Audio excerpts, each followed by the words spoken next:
Hi, everybody. My name's Tara, and I'm a recovered alcoholic. Hi. And Cliff is right. You guys look beautiful. You really do.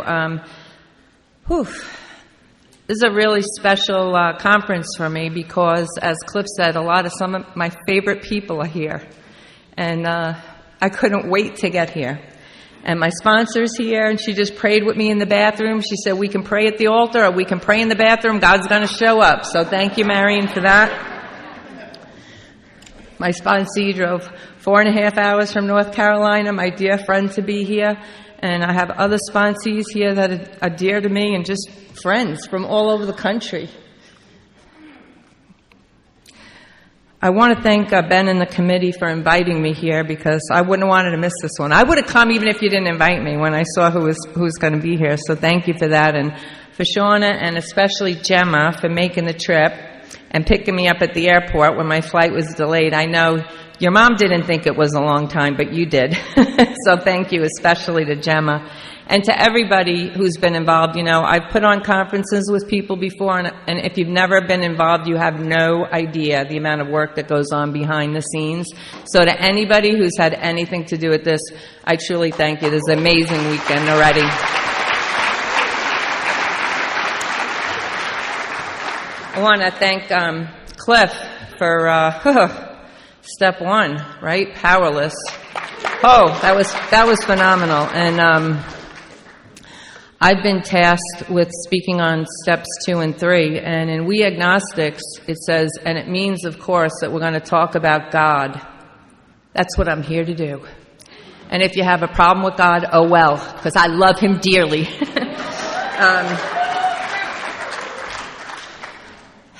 You know, I listened to Cliff. I don't even know which wood is mine. I'm going to open a new one. I listened to Cliff say he came to Alcoholics Anonymous for 45 days and just came to meetings. My sobriety date's August 24th, 1986. So I'm coming up on 38 years sober this year. But you can only clap for half of that. I need to tell you a little bit about why I love this book. And it's not the book. It's where this book led me. It is not the book. It's where this book led me. I got sober in 1986. As I said, I was 26 years old at the time, so don't hurt yourself doing the math. I'm 63.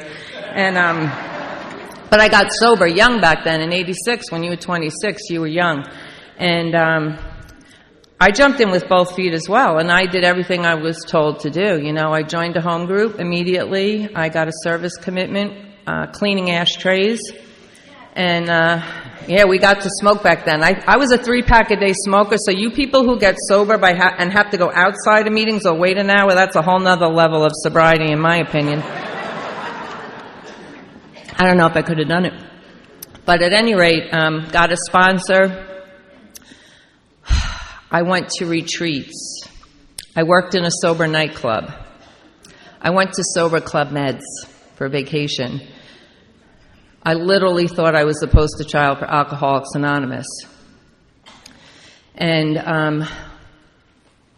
when I put alcohol down, I did not get better. I got sicker. And this disease progresses whether we're drinking or not. You made it 45 days. I suffered for 19 years that way. And Cliff, when you said if I didn't pick up a drink at 45 days, I would have blown my brains out, I was suicidal quite a few times in those 19 years and actually went for a loaded gun at one point. I did more harm sober than I ever did when I was drinking. To my parents, the harm I caused my daughter, my husband at the time, selfish and self-centered to the extreme. I was restless and irritable and discontented, and I didn't know what was wrong with me because I was doing everything that they told me to do in Alcoholics Anonymous. And the more the years racked up, I couldn't tell people I want to die. I'm sponsoring 1 million people, right? Like, what are they going to think? I really didn't want them to think it didn't work. I really did have that in the back of my mind. So what happened to me is At 19 years, I got the gift of desperation. Now, for 19 years, I didn't want anything to do with the God thing. So let me just be straight up. Like, if you have a problem with God, so did I. I was literally in church basements, banging the table, cursing God. I wanted anything but God to be the solution. But when you get desperate enough, you're willing to be open-minded, and that's what step 2 requires. Just the end part of my story that brought on that gift of desperation. So I was married for 20 years to a man who was sober. We were both sober 17 years, married for 20, had a 9-year-old daughter, and he ended up drowning, and my whole world blew up. And I have this 9-year-old, and I'm a single mom, and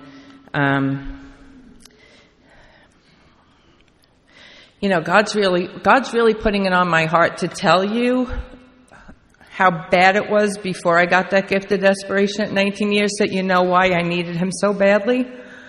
So when I say I blew up my life and hurt people more sober, after 2 years of my husband being gone, I decided that I needed to find another husband and a father for my daughter. And I was married, divorced, and remarried by 23. So if you kissed me, you had to marry me. And I had literally never dated. I married my high school sweetheart that I met at 15, and then I was married to this second husband for 20 years, so I'd never dated. So when I was ready to start dating, nobody in my little town of Long Beach, Long Island, it was a Barrier Reef Island, had asked me out for even a cup of coffee. And I have to say, at that time, I was 40-something. I had bleached blonde hair. You could see my abs from across the street. I was tan. I looked as good as I ever did or ever will look in my entire life. Okay, let's just say that. And nobody was even asking me out for a cup of coffee. And I said to my friend Richie, I said, what's the deal? And he said, my husband was a Long Beach detective when he died, and he said, there's not a man in this town with balls big enough to ask you out on a date, because if he hurts you or your daughter, he's going to have to move out of Long Beach. The whole police department's watching you too. So I was like, okay, so what does this look like? Okay, nobody in AA is going to ask me out, so somebody suggested Match.com. There's a lot of young people here. I don't know, the swiping, the fishes, the whatever you're doing, the left, the right, don't want to know. We had Match.com at eHarmony. In eHarmony, you had to answer 200 questions, and that was way too much work. So when I say that it really, I really cause more harm, I need to let you know what this looks like. If you're not drinking and you're suffering from a spiritual malady, which I didn't know which I was suffering from, it looks like this. I use other things to try and fill that hole in my soul. So when my daughter was an infant, our electric was shut off, and I had a cord running to my neighbor's house to keep the refrigerator on so that her formula wouldn't spoil. And I walk into a meeting with a new $300 pocketbook to show my girlfriends. And when they look at me like, are you crazy? My first thought is, do you not like the color? Should I have gotten a different color? Because these 4 women knew the truth. They knew that I had an electric cord hooked up, and I'm showing them a $300 purse. So it manifests in all these ways. But the most harm I've ever done in my life is to my daughter, and they say, you won't regret the past or wish to shut the door on it. I'm going to regret this till I draw my last breath, and I've reconciled myself to that. But my daughter was raised in the rooms of Alcoholics Anonymous from the time she was an infant. She never saw anybody drunk. She had sober parents.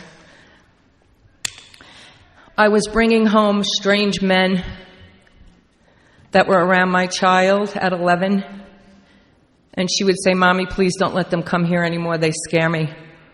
Turns out one of them was a pedophile. Never laid his hands on her, but an 11-year-old had more sense than I did.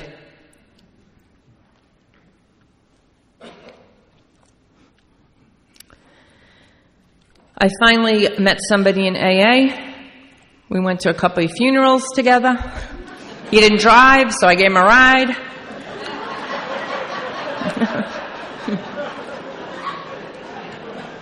My daughter loved him.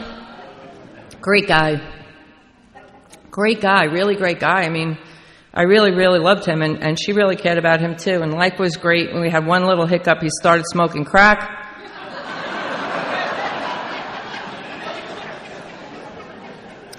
And now, my daughter, who's never seen anybody drunk, is going, "Mommy, what's wrong with Brian? He's acting funny." The woman I am today, if I were to be dating and I had an 11-year-old daughter and I had access to the Long Beach Police Department, before you laid eyes on my daughter, there would be a complete background check. I would need to know you are a man of integrity, that you are a man of your word. I wouldn't just meet you at a Starbucks and bring you home and have you around my child. So now I have somebody in my house smoking crack around my daughter. My parents had retired to Tucson, and I got a phone call. They said, "Please find us a one-bedroom apartment that takes pets. We're moving back to New York." I disrupted my parents' retirement at 19 years sober, going to meetings, having a sponsor, doing all these things. This is how I'm behaving in Alcoholics Anonymous. I caused harm to my home group. There was Of course I was We're human.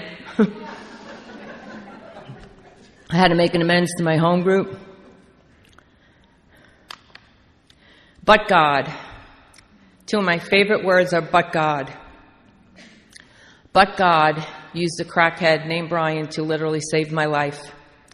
Because at 19 years, I was in the car with him, out of my mind, and he said to me, "You know what, Ty, I'd never want you to lose your 19 years, but I can't stop thinking about what it would be like if we got high together." And it was on me like a cloak. You know that when you know that you're going? I knew I was going.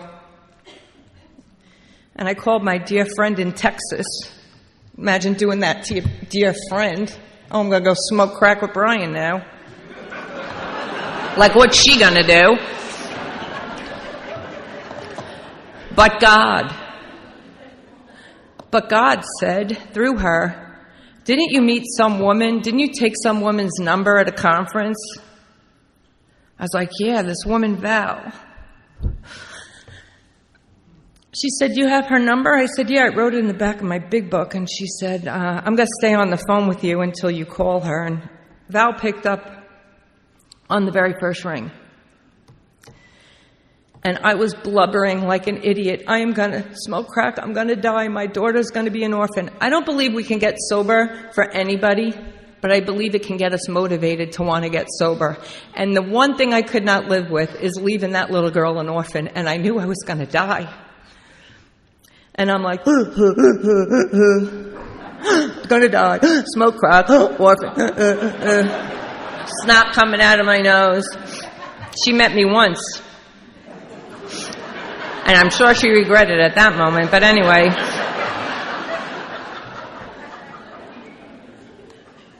She asked me the most peculiar question when I took a breath. She said, "Have you ever read the big book?" I was highly insulted. I reminded her that I had 19 years sober and that, of course, I had been to big book meetings. I had. She said, "Honey, let me rephrase that question. Have you ever read the specific set of directions as outlined in our big book of Alcoholics Anonymous?" And my response, and I'm mortified every time I say it, but this is the truth. There are directions in that book.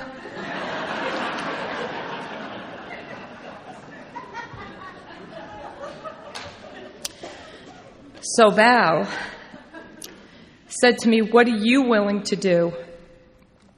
Not to pick up. And I know what the gift of desperation feels like, and I know why they call it a gift, because there's nothing I wouldn't have done at that point to not leave my daughter an orphan. She said, I'll tell you what I'm willing to do. I get up at 7 o'clock every morning at work. I'm willing to wake up at 6 o'clock every morning on Monday, Wednesdays, and Fridays and read that book to you. Are you willing to call me at 6 o'clock in the morning on Monday, Wednesdays, and Fridays? I was like, yes, ma'am. God worked through this woman to literally save my life.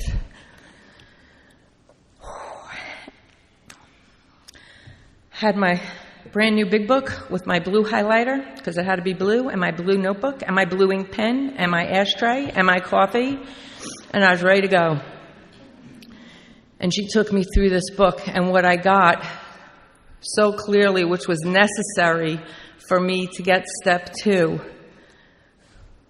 was that I was beyond human aid. I was sold at the doctor's opinion because when this medical man of science kept saying over and over and over again that you need something more than we doctors can do for you, and he loved us and he was the best in the field, and he kept pointing to a spiritual solution. I believe my experience is, and I've seen it over and over, if you do a step thoroughly and honestly to the best of your ability, it shoots you right into the next one. There's no pause. So here was a big kicker. I'm beyond human aid. My daughter can't keep me sober. I can't keep me sober. My sponsor can't keep me sober. My sponsees can't keep me sober. My parents can't keep me sober. I told you I came in cursing God, but I'm also a rule follower because I'm like a straight-A student, so I need to check all the boxes. And somebody said, well, you have to have a higher power, Tara. You have to have a higher power, Tara.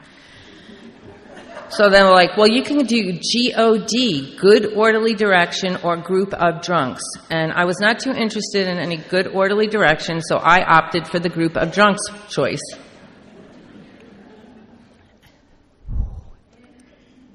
This was a spiritual experience for me. You people loved me. You never shamed me. You never ran me out of the rooms, no matter how crazy I was. You loved me. You embraced me, and I'll be forever grateful for the men and women who loved on me for 19 years. But you never had the power to fix me. I cannot rely on a group of drunks to address a spiritual malady that only God can fix.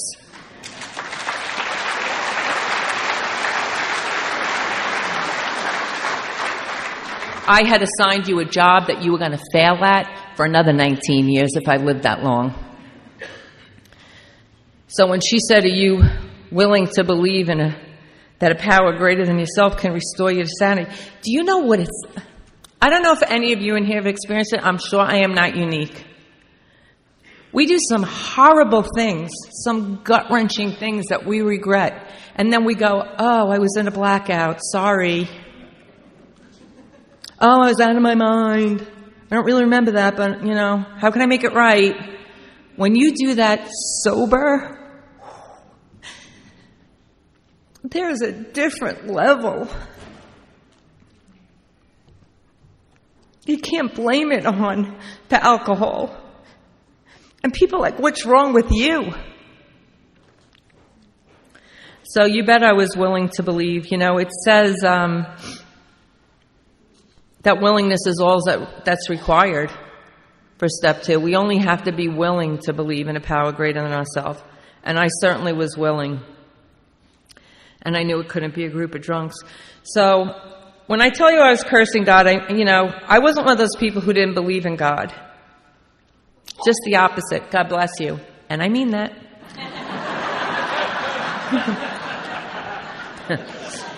I was just talking to my girlfriend. She made me this tissue box that said, God bless you. And I got it wet and it's wood and I couldn't use it anymore. I'm like, can we make one out of plastic? Because all I can find is ones that say bless you. And I wanted to say God bless you, not just bless you. So I meant that. Now I don't even know where I was. Okay, so...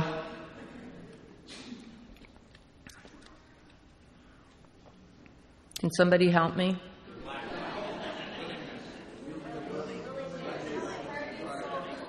Wow, we got a lot of different things going on here. I covered a lot in a short amount of time. I love it. All right, well, at any rate, so I'm willing to believe. I'm absolutely willing to believe. in this power. Okay, I know what it was. So it wasn't that I didn't believe before. My childhood was great.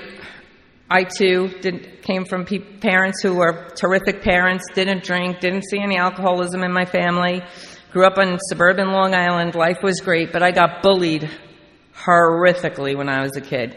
You know, there's all this anti-bullying stuff going on now, and thank God there wasn't the internet, because I probably wouldn't be here today to even be talking to anybody. I don't know how people suffer that degree of bullying, but I was very isolated, so nobody hung out with me. I didn't get invited to birthday parties. Now that made me an alcoholic. But the point is, I was very much alone. I read incessantly, and my only friend was God. So it wasn't that I didn't believe in God. I loved God when I was a little girl. He was my best friend.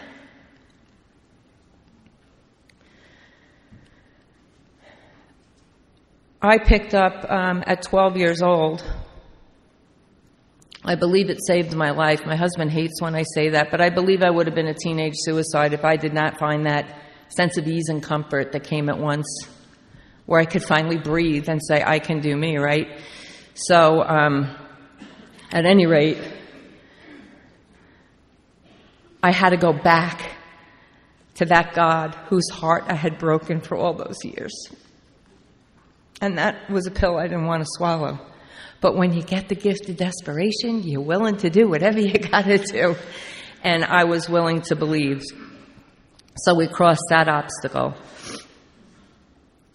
You know, when I work with women and they're struggling, and we agnostics, and they're struggling with step 2, that word prejudice is used a lot of times in that chapter. And Val said to me, you know, what does prejudice mean to you? And I was born in 1960, so I guess prejudice to me was synonymous with racist. When I grew up, if you were prejudiced, it meant you were racist. And she said, I want you to look at that word prejudice every time you see it, and look at it as old ideas. Your old ideas. You have this prejudice.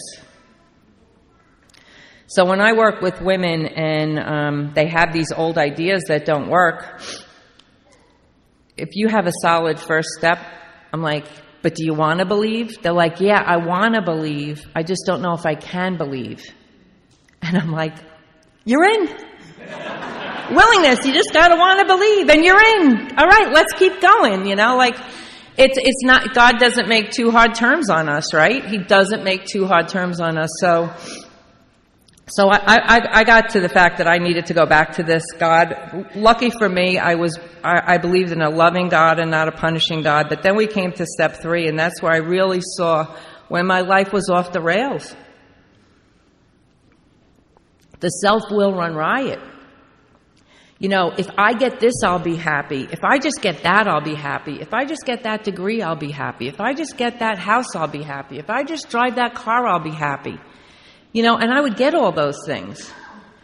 And then the shine would wear off, and I wouldn't be happy. You know, my favorite story about discontent, I'm a car person. I've loved cars since I was a little girl. And I'm in Long Beach on Park Avenue. I'm stopped at a light, and this car pulls up next to me. Top down, convertible, a couple of surfer dudes in there, you know, blasting the music.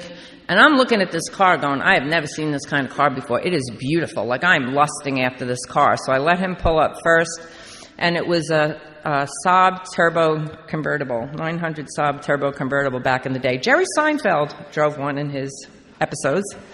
And anyway, I was like, if I just get that car, I'll be happy. And it was black, and it had camel interior. And I went out and I got that car, exact car. You'd puke if I told you what the car payment was back then. I wouldn't pay that for a car now. And I'm just like driving with the top down with my bleached blonde hair and the music playing, and life is good, and I'm happy. I'm finally happy. This was it, right? And then what happens? I see a candy apple red one coming towards me, and I'm like, I should have got the red one. It would have went better with my blonde hair. And now I'm discontent driving around this car I can't afford because I should have got the red one. I'm always looking for something else to fill this hole. I didn't realize it was a God-shaped hole. I didn't know I had a spiritual malady. And there's this line in the book that just made everything click for me. It says, when we straighten out spiritually, then we straighten out mentally and physically. I kept trying to get it all together before I would even consider maybe looking at this spiritual thing. When I can get everything right, then maybe I'll approach the spiritual. I had everything in my recovery ass backwards, if I had it at all. It was ass backwards what I did have. So we get to this point where we're talking about how I'm trying to run the show, how I'm selfish and self-centered. I didn't see any of it. You know, I love that it doesn't talk about denial in the book. It talks about being delusional. You don't know you're in a delusion until you come out of it. Everybody else sees it. Oh boy. That was painful. That was painful to see the truth of the insanity of how I was living my life sober. So she pointed out all these different ways, you know, that I was trying to run my life, even if my motives were good. And I just didn't want to be the same person anymore. I clearly saw that I was making an absolute disaster of my life, intelligence backed by willpower. I just couldn't be happy. I couldn't pull it off. You know, I am, at this point, literally hurting the people I love the most with my best intentions, with going to meetings every day and having all of that. And so we got to the third step. And I was so tired of trying to manage and control my life. It's exhausting. It's an exhausting undertaking. And I was finally willing to just let God have it. But it's a scary proposition. And there were times in my life when I gave God pieces of myself, right? But there's strong words like abandon ourselves completely and utterly and let go absolutely. And like it's pretty, God is everything or he's nothing, you know? It's like pretty, there's not a gray area there. And I'd been in the gray area a lot, you know. It's like, oh, okay, like my finances are messed up because I'm buying everything to fill this hole in my soul. Oh, I can't fix it. Okay, God, please help me with my finances, please. I'll invite you into the part that I'm already bloody and battered and tried my best to manage on my own.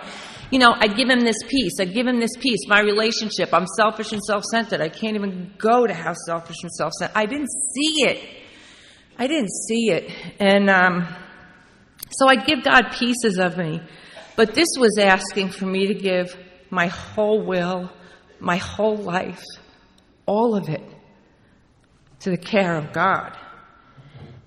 And I can tell you I didn't have a white light experience where the room lit up white, but I can tell you I've been forever changed because of that. It is the most important decision I have or ever will make in my entire life. Ever will, ever will. God gives me visuals. I'm a visual learner, and it's crazy the visuals that God, like pictures that I see in my head at times. So this is what my third step looked like. And Val's in Virginia, I'm in New York, and I'm a puddle on the floor. She explained to me what it meant. God, I offer myself to thee to build with me, to do with me. Like, I'm going to do this with God. That was pretty exciting, right? Relieve me of the bondage of self. Why? So that I can have a great life? No. So I can better do your will. And I saw so clearly how selfish I was that I'd never be able to do God's will if he didn't relieve me of the bondage of self. You know, I worked in a detox for a couple of years, and I remember I was out on the patio with these kids on the smoke deck, and most of them were vaping, but some of them were still smoking, so I'd be like, you got a light? Finally, I started bringing lighters just because they needed a light, right? And I thought about how when I was a 3-pack-a-day smoker, I always had a backup. When I was vaping, I had a backup for my backup. I didn't just come with 2 batteries, I came with 6 batteries. You know, there's always had to be the backup for the backup. So I had this thought, like if I'm sitting there and I have 2 lighters and I'm a smoker and somebody's click, click, click, click, click, and theirs goes dead, they can't go out and buy another lighter. They're in treatment. They're not going anywhere. God will always put the generous thing on my heart. Hey, Tara, you got 2 lighters. Why don't you give him one? And I want to give him one.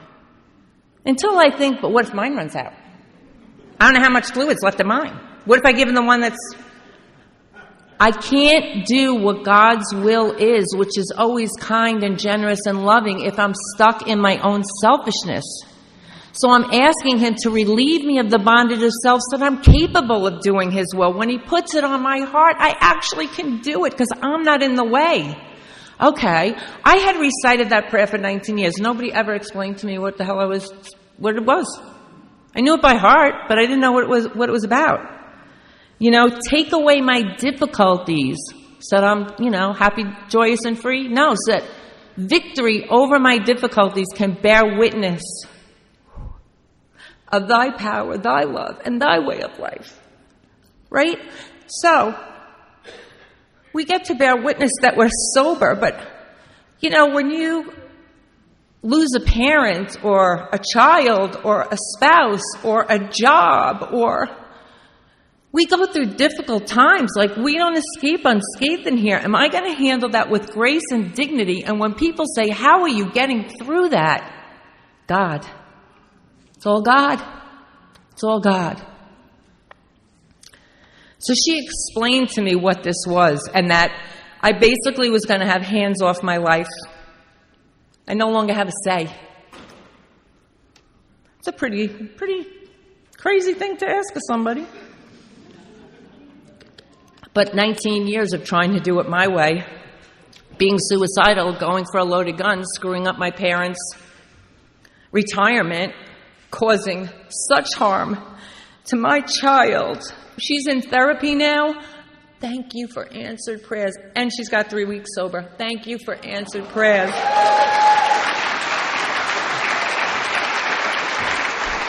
And I will tell you, I am looking forward to the day when I can book a flight when she says, Mom, will you come to therapy with me? Because there's some stuff I need to tell you. And I'm going to listen, and I am not going to defend or justify. So anyway, I don't want to do my life anymore. I just don't want to do it anymore. So it wasn't as hard as it might have seemed before, I guess. I don't know. But this is the visual God gave me. It was so intense. So I'm on a jumbo jet. Me and the pilot. The pilot croaks. The plane's going down. This is my life. Like, if this doesn't work, it's game over. I'm going to die. And I hear God say, Tara, jump out of the plane. I hear this. So I start looking around for a parachute. I'm like, God, I can't find a parachute. He said, Tara, jump out of the plane. And I had this picture of like the door being open and my toes over and standing here like this. And he's like, Tara, jump out of the plane. And I knew in that moment that God was either going to be everything or he was going to be nothing. And I jumped. And it was the most terrifying feeling I ever had in my life of letting go. Just letting go. But simultaneously, I experienced a peace. I hope everybody in here, if you haven't experienced it, it would be my prayer that you would get to experience the peace that passes all understanding. And the peace was that I never had to figure anything out again for the rest of my life. I just had to seek his will and do it, and it was going to be great. Because I knew he loved me. I knew he'd never steer me wrong. I knew he was my biggest cheerleader. I knew he'd always direct me in the right path and the right action. I didn't have to figure anything out anymore. Peace. Calm. I was a mess. An absolute mess on the floor. Ugly crying again. You know, one of the things Val said to me before I did that third step prayer with her over the phone, so it can be transmitted over the phone.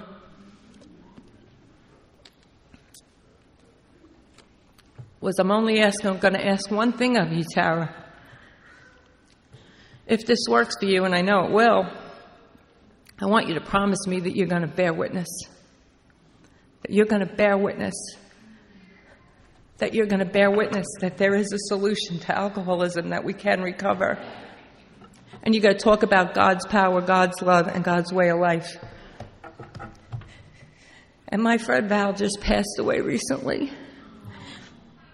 And I am happy to say that for the past almost 19 years, I've kept that promise.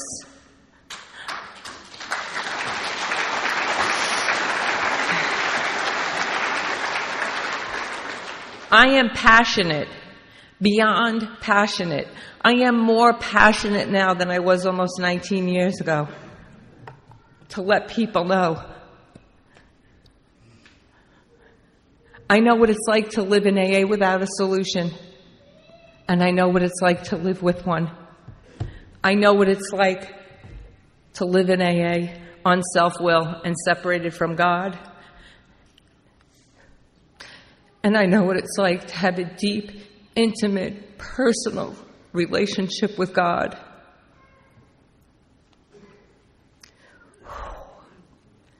That relationship is above my child, my husband, my parents. It's above everything. I can be a woman of grace and dignity today.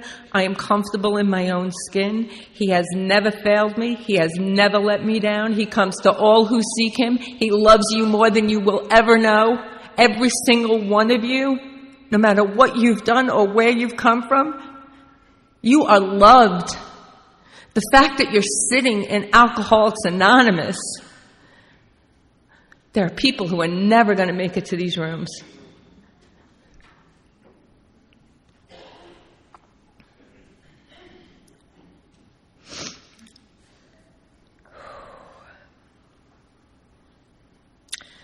So I had this life-changing third step experience. I've heard people say that they take their will back. I don't know how to jump back in the plane after you jump out, so I have not done that.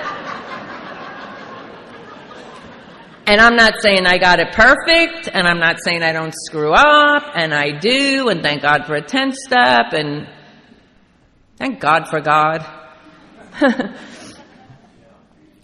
But then Val said, she let me have a good snotty cry, and she's like, that was intense. I'm like, yeah, it really was. And she said, okay, now for the bad news. And I was like, seriously? She said, you know that God that you just turned your will, your life, your daughter, your everything, turned it all over to? I'm like, I'm all in. She goes, well, you're blocked from that power. I was like, what? I don't know how, like I said, one step tumbles you into the next. If you turn your whole will and your whole life over the care of God as you understand him, and then you're blocked from that power, why wouldn't you want to start writing immediately? Which we did, because it says next and at once. So you are in for a real treat, because tomorrow a good friend of mine is going to be speaking to you about how you get unblocked. You know, how you get unblocked. When I got asked to work in this treatment center, I got asked 4 times. I said, no, 3. And they didn't have a 12-step program, and they asked me to write a 12-step curriculum.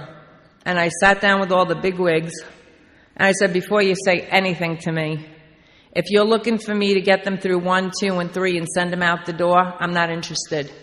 You either let me go as far as I can, or I'm not interested. And he was like, why? I said, why do you want me to have them know they're absolutely screwed?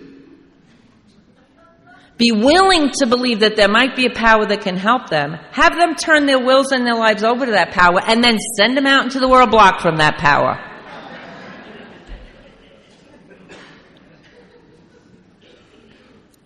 I love Alcoholics Anonymous. I love God. There are people in this room I love more than they know. And there are a lot of people in this room I like more than you know. And hopefully I'll get to love you if I get to know you. Thanks for having me.